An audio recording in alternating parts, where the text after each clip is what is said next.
Ladies and gentlemen, boys and girls, welcome to another episode of the podcast. We got Big Sean today on the phone, What's going on? on the Zoom. Georgia coming off, I don't know what the words are, a really unconvincing 37-10 win over Arkansas. Um, I just want to say I was really, really surprised when Stetson Bennett came in the game. Last person I thought to would be coming in, but he turned it around. Probably one of the worst first halves of the Kirby Smart era. Do you agree with that, Sean? Certainly one of the offensively, yeah, one of the worst of the Kirby Smart era. Actually, probably, yeah, definitely for the offense and maybe to some extent for the defense. They had some stupid penalties, but they were otherwise dominant. so, um, overall, yeah, it certainly is going to go down as one of the more, I guess, traumatic ones as a Bulldog fan. So, what's your thoughts on Dwayne Mathis? He really, really struggled. Um, he came out, I believe he was 6 of 14 for 37 yards of the pick. Just looked a little lost out there. You could definitely tell his mobility and Yeah. it can hurt you running the ball. But just came out really struggled. I know the offensive line had a lot of problems. We'll get into that later. But they just looked kind of lost out there, very sloppy with all the penalties. I believe it was 8 penalties in the first half for 60 or 70 yards. Ended up being 12 penalties for 108 yards. So I think you could contribute that to just first game jitters, or Kirby didn't have them ready. What was your thoughts on that? Well, those are good questions. I mean, I think there's a multitude of factors. I mean, first of all, this kid's a redshirt freshman, and so, in most circumstances, it takes these guys time to adjust and develop. That's certainly been, what the case has been traditionally. Now it seems like, these high schools are getting better at preparing these kids for college offenses, and so for some of the great ones, the transition's a little easier. Dewan Mathis obviously struggled, as most freshmen are going to.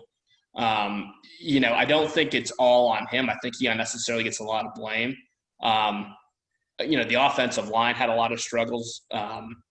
You have a lot of turnover in the coaching staff as well. You have reduced practices with COVID. And so, I think all of the uncertainty, I would say the offense is pretty much 2020. It's all the uncertainty we've had, all the unknowns, all these moving parts. The defense is 2019. There was no turnover there. And so I think that's why you saw the consistency and the stability. Dewan's numbers weren't great. It seemed like with him, he did struggle making his reads and progressions. He obviously had the pick down there. It shouldn't have been thrown. It was a misread. Although, Burton ran the wrong route as well. And also, in addition to run the wrong route, was short of the sticks anyway. So, had the ball had been completed, he's still probably a yard short of the first down. Again, to me, there's so much focus on the quarterback, in terms of, why are we having to deal with Stetson Bennett? And, Kirby Smart's has done this horrible job of managing the quarterbacks and stuff. And hey, I get it. Like, jogging, there's no excuse for having to have Stetson Bennett out there to save you know what at quarterback. I mean, there was a ton of different options. The kid at Mississippi State was available. KJ Kid down there at Miami, or at the kid down there at Miami. Eric King. He was available. And so, we went with – Newman screwed us. You got to admit. Hate to say it. Right. So, I get the idea that it's just ridiculous that we're having to deal with that. But Kirby did bring in 2 pretty touted guys. One of them just coming off of an injured knee, and the other one bailed on you at the end for personal reasons, I guess. That's kind of a coulda, woulda, shoulda thing. But I guess it probably went off on enough of a tangent there. To me, like, as much focus as people want to put on the quarterback, issues, as much if not a bigger problem with the offense, was the offensive line. And they had a lot of misreads in terms of assignments and stuff like that blew things up before they were ever ready. And I think that once those offensive line issues were, resolved and rectified, and they started firing on cylinders, the offense improved as well. So to me, it's, you can't just look at the quarterback situation and, in a bubble. You've got to look at it with, the offensive line play as well. I mean, I think they started out the starting five on the line were Jeremy Sawyer, who played fantastic. I think at left guard, what did you have? Was Schaefer, or is that right? Schaefer, and then center was Hill. Right. Right guard was Cleveland, and then right tackle was Owen Condon, right? Yeah, it sounded like Owen Condon was getting manhandled. Schaefer struggled a little bit, and then they had this. And how about Trey Hill, 3-year starter, and this, really bad snaps. Dribbled one out there, snapped it over his head. Yeah, I mean, he had a bad snap. There was a lot of pretty much everybody other that starting five, struggled in the first half. Everybody other than Sawyer, played like a first-round left tackle. Yeah. Plug and play Andrew Thomas, yeah. Yeah, the changes they made where they moved Erickson to center. I think they did that maybe early in the second quarter.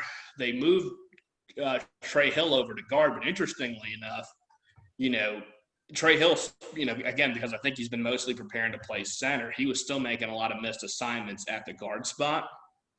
So, it didn't really necessarily – so it kind of backfired on him a little bit. I mean, you got more consistent center play, but you didn't really get the trade-off to that was that you really got, less consistent guard play per se. Because, again, even though Ben Cleveland had a missed assignment here or there, it wasn't nearly as bad as what Trey Hill had.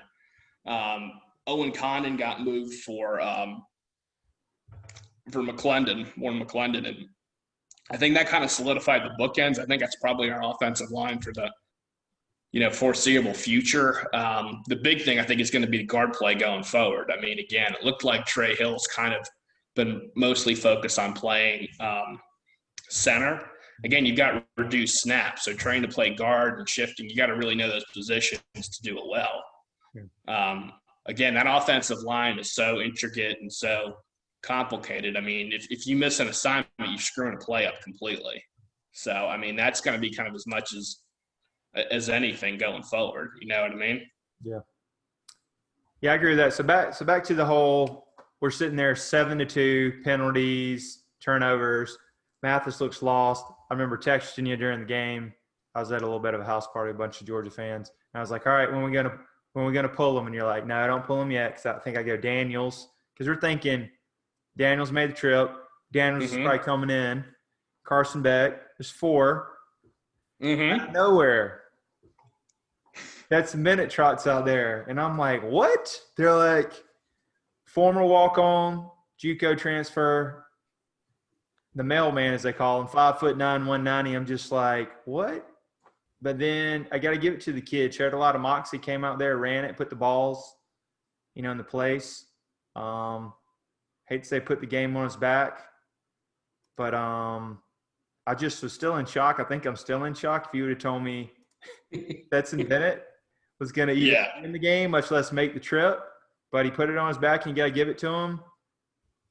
He ended up being 20 of 29, 211, 2 touchdowns, didn't turn the ball over, ran the ball, had the 2-point conversion. But and we'll get into this. The big news of the week is JT Daniels got cleared yesterday. Or I believe was it Monday? Yeah, it's Monday. It's Wednesday. So, we got their ear to the ground. We read all the sites. So it's looks like they got Mathis, Bennett, and you got JT Daniels. What's your gut tell you? Who's starting on Saturday and what the deal is? Well, and this is part of the issue with Kirby Smart. I think he adopted this from Nick Saban and Bill Belichick of not really disclosing much in terms of, who's injured, who's going. But, again, I think the preseason expectations for this team were, certainly SEC East. I think that was a given. And, the expectations were is this should be a year that you're competing – you're in the playoffs and competing with Bama, Yeah. Is this year we kind of get over that Bama hump, right? Right.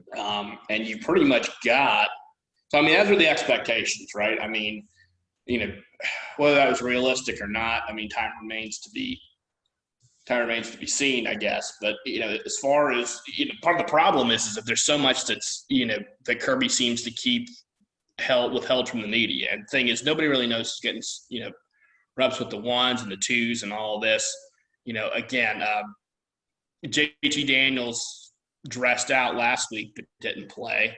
I don't know why he's dressed out if he's not cleared. And then this week the announcement that he's cleared is made, and we don't really know who's getting reps. And so who the heck knows? I mean, the staff at 247, they're hearing conflicting reports in terms of who's getting reps with the ones.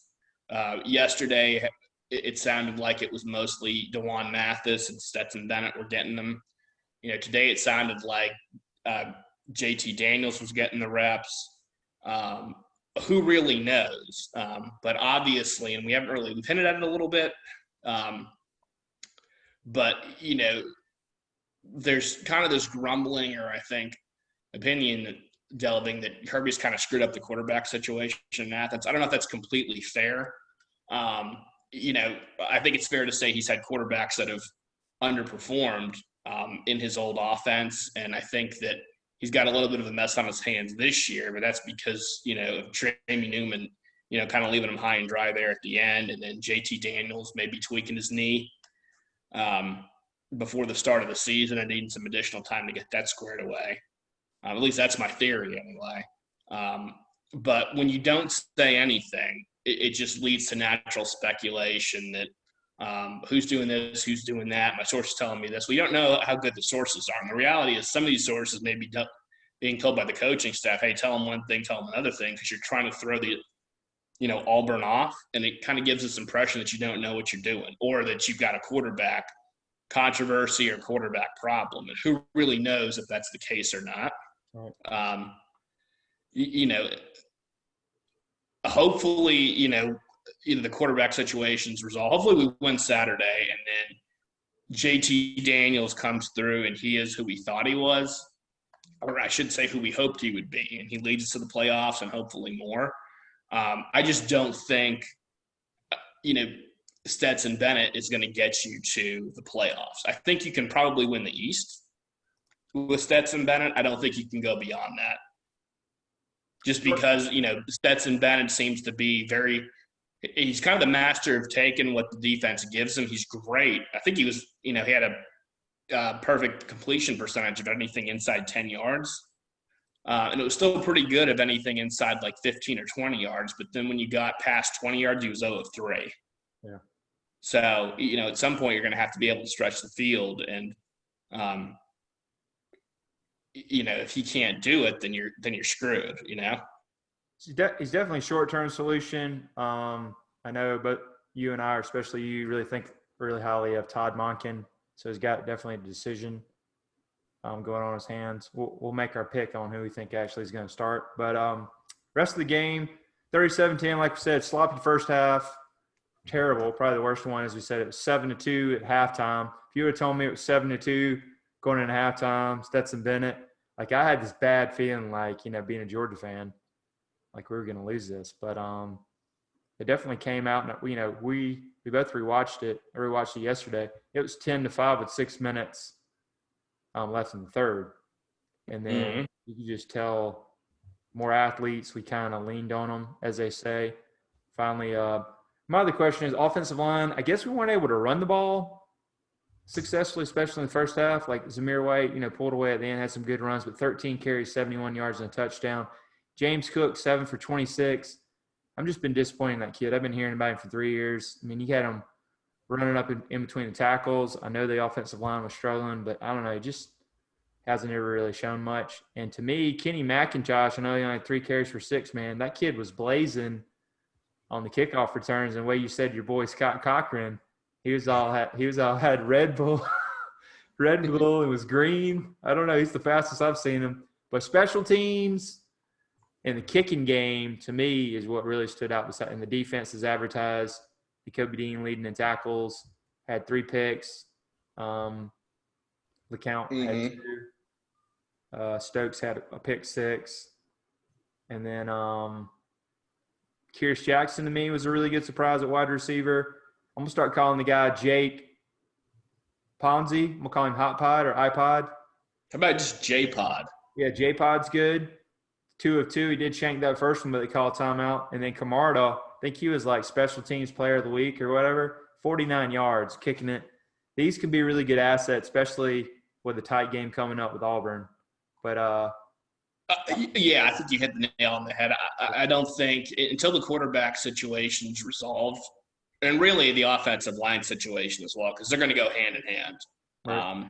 Until that's is kind of solidified and ironed out, like you're going to have to rely on your defense and your special teams to give you great field position. I mean, we put up 25 points, with Stetson Bennett at the offense, I should say, quote unquote, traditional offense, not like, pick sixes or anything else. But, you can't underestimate how important, field position was in all of that. Yeah. And I think that came directly from your defense making stops and your field and your special teams putting you in, good field position. I think you gave a lot of kudos to Matt Luke making those adjustments and Todd Monken, putting basically a fourth stringer and putting up 25 points, and he made adjustments. So you can look at it that way too as positives. Yeah, I mean, again, like to me, it's incredibly impressive. Again, this is Stetson Bennett, and I get that Arkansas has been abysmal for the past 2 football seasons. I think they've made some upgrades on that defense. I mean, that didn't look like a bottom SEC defense that we played on Saturday. I mean, they look like they can, they're going to win some games. Barry Odom. Good. Yeah, Barry Odom, the defensive coordinator, I think is going to have them playing well. So, I mean, the fact that you're able to put 25 up on the road at Arkansas with a walk-on, that's still impressive. Oh, yeah. I mean, last year, we struggled to put up 30 on Vanderbilt with Jake Fromm? Yeah, it's 36. Mm-hmm. And then looking ahead, too, we got Auburn. It's crazy this early in the year coming to town. I believe they're ranked number 5. So it's 4 versus 5. Game day is going to be there, 7:30. There's your boy Ben Cleveland. I think they're going to have, up to 18 to 20,000. It'll be different, but I heard they're going to be pumping the noise into the stadium to make it louder, artificial noise. Interesting. So I was listening to today on the Dog Nation. But they got Bo Nix, Gus Bus coming to town. So what are we looking at with Auburn coming to town? This is what Auburn did last week, 29-13. Bo Nix looks like the whole team. 3 touchdowns, 233. He had some pretty good. Seth Williams had a really good game. 6 receptions for 112. I think I was working out during that game. So what was your thoughts? Because you watched it more than I did. We were texting Kentucky and the Auburn game. What were your thoughts on it, looking at Auburn coming to town? Auburn looked okay. They looked like Auburn's always looked over the past, 4 or 5 years or whatever. I mean, they looked like they kind of had some players, but outside of 2017, I'll say, but they looked like they had some pieces missing as well. I wasn't really impressed with their offensive line. They didn't really seem like they could open up much in the way of holes. And they were in a fight with Kentucky too. And I get that Kentucky's ranked or whatever, but I think it's important for people to keep in mind that the only reason Kentucky's probably ranked is because, the current top 25 doesn't factor in anybody from the Big Ten or the Pac-12. So, they're currently 23rd. If you had those teams in there, they're not in the top 25. So, and they kind of struggled with a top 25 team at home. It's not like they were going on the road. Yeah. Georgia's defense is just, and again, because it's, the only beacon of light and hope we have and what seems like a black hole of issues on offense right now. Yeah. About the only beacon of hope we have is just the dominance of that defense. It's going to take a really talented team, a really versatile offense to be able to put up some points on that defense. And I just don't see that from Auburn. I mean, they're going to have a consistent running game. It doesn't seem like they have it. And, I know that they've got that one receiver. He's certainly going to probably, converts. He's going to make some plays for him, probably even score. But he didn't do much against him last year at home. He certainly wasn't a difference maker last year for him. So I don't really think that it's enough that for them to be able to bust the game open against us. It's really going to kind of come down to, what our offense is able to do. I mean, again, I think the big thing is, in all honesty with this game, I get people are all concerned about quarterback and who plays. Stetson's good enough to beat Auburn. He is. That's just a fact. Yeah. It's as long as that offensive line comes out on all cylinders, right? Yeah. It may not be the prettiest win out there. I'm not saying we're gonna, we beat them 55 to 10 or anything like that, or it may not even be 30 to 10. It might be 20 to 10 or something like that. But I think he can give you what you need. But he's gonna need that offensive line to play their ass off. Yeah. No missed assignments, none of that other stuff. I mean, as much, I get DeJuan struggled with some of his reads, but I mean, if his offensive line's not making their stuff either, neither one of them is going to do anything, I agree. And I will say this. I think – actually, I'll say this, going back to DeJuan Mathis, if he wasn't the athlete he was, I think if you had Stetson Bennett out in that first half with that offensive line, like missing assignments like they were, it could have been a very different ball game too. I mean, Arkansas could have put up way more points because they were going at it that first half. I mean, they were definitely – they believed, and you could have had a lot more turnovers. It was really because of DeJuan's athletic ability. I think he got us out of a lot of bad situations. Yeah. Also looking at the overall series, Gus Malzahn, 2-6 against Georgia, kind of owned him. Also, Auburn is 3-12 in the last 15 meetings, and the point spread currently is around 6.5 or 7. So with that said, what's your prediction on the game if you had to make one? Oh, geez. Without Auburn having the running game again, and God help us if that turns around and they find another Kerryon Johnson in that backfield. But hey, your boy Tank Bigsby. I'll tell you what. You give your prediction first. Yeah, I thought about this earlier in the week. I mean, our friend Justin always talked about it came out at 8 points. I'm like, dude, right now, Stetson Bennett. Take 8 all day. I would say still take 8, but I like Georgia 24-21. I just think if we can get 24 points to our defense, we're going to get in Bo Nix's face. We gave him problems last year. It's 21-0, and they slowly crept back in. I think it was 21-17. And I just think if Stetson Bennett plays or if we have any other surprises, I think we'll have just enough. We can cut back on the penalties. Cut them down to 4 or 5 instead of 12, which is crazy. No bad interceptions or fumbles. And I think the special teams, they always say it's 25-30%. It's underrated. I think we might get a big return or a big stop. I just like it's 24-21 and a close one. It's going to be nervous. Get your Toms out. 24-21. Oh, man. That is 24-21. So I would take Auburn in the points if I was a bet man. But we get the win. It's going to be ugly. We just guys, hey, survive. Lincoln, is it Lincoln Osiris? Survive. Yeah, survive. From Tropic Thunder. Yeah. I'm going to say I think it's 27-14. All right. Wow. Again, I just think that when you really look at it, like these are pretty much the exact same teams as last year. We got better. I get that we don't – I get Jake Fromm and, DeAndre Swift aren't on the team, but like you're upgrading at the offensive coordinator's position, and you've got Zamir White back at full strength, who I think is probably a better running back than Swift. To me, so we pretty much got the exact same thing on offense. Our defense is probably better, and Auburn's I think lost some on defense, right? I think if you compared the two teams, I think Auburn's gotten worse. We've at least maintained status quo or gotten better. So that's why I think it's probably a little bit more of a win, like 13-7 points, something like that. Okay. 27-14 is what I'll say. I like it. All right, and the big question, go ahead and make your prediction. Do we see this man, and who's going to take the first snap?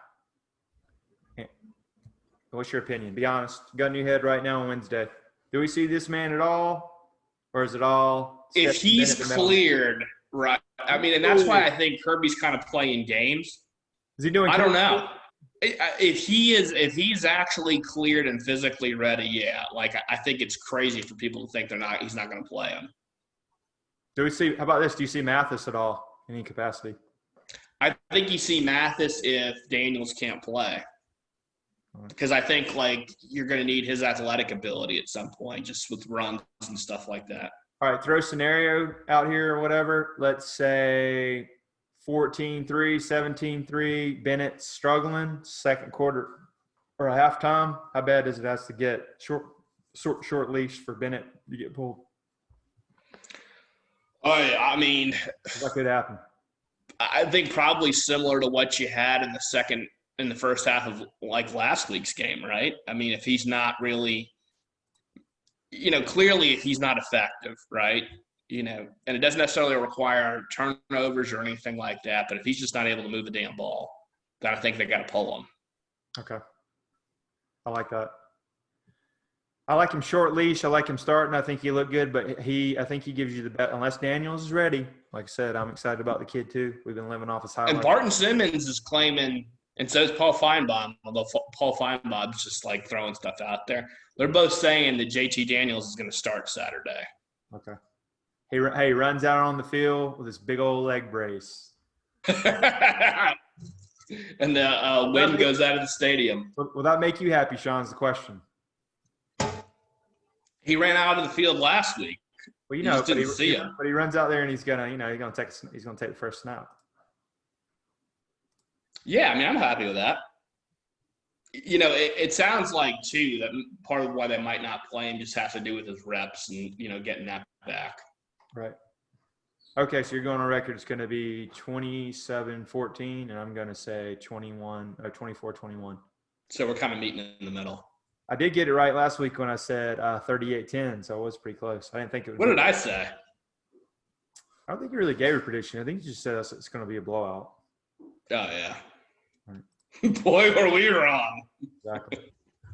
Well, it was a blowout, I guess. It's not how we thought it was going to be. All right. I know you wanted to look at the No, honestly, we'll go ahead and cut it. stack right here. All right. Yeah, that's good enough, right? Yeah. Okay, so it's good for now, you think? Mm-hmm. All right, cool. Maybe we should do another little one where we do the stats later. Yeah, I think that was a good 30 minutes.